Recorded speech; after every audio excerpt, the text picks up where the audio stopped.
It is time to liberate our communities from this scourge of drug addiction. The president takes action on the opioid crisis. Good evening, everyone. Thank you for joining us. President Trump has declared the opioid crisis a public health emergency. So what will help the efforts to fight the problem here in Nebraska? Channel 8 Eyewitness News reporter Joe Harris joins us now with more in tonight's top story. Joe? That's right, Rod and Megan. The president fell short of declaring a national emergency on opioids. But what kind of difference can this declaration make? The National Institute on Drug Abuse says the opioid crisis kills around 100 Americans every day.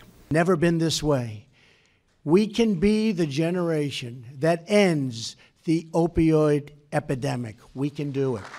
President Trump's declaration Thursday doesn't provide additional federal funding, but it allows existing grants to be redirected to better address the problem. The hope is that out of that comes more treatment money for states, for uninsured people in states that need treatment.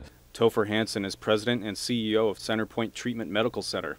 He says the declaration makes Medicaid an important resource for treatment and helps communities train providers like psychiatrists and RNs to get necessary licenses to provide opiate addicts treatment. He says many people become addicted to these drugs.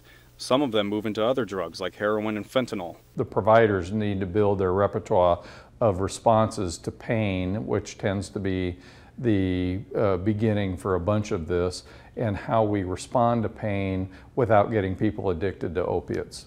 Hansen says the opioid problem in Nebraska isn't at the level of other states, so the help of getting more funding for treatment is useful, but the goal is to handle it before it gets out of control like in other states. If you have overwhelming problems in states on the East Coast that have high populations, then they need a lot of money to really address this. They are in a panic mode almost from the problem that they see.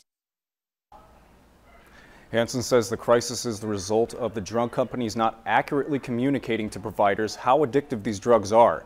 He says in Nebraska, they're trying to address that by helping pharmacists track who is trying to get drugs from different pharmacies and giving physicians a wider array of ways to treat pain. And as you said, here in Nebraska, not quite as bad as other parts of the country, but at least they're trying to make sure it doesn't get to that point. All right, Joe Harris, thank you so much.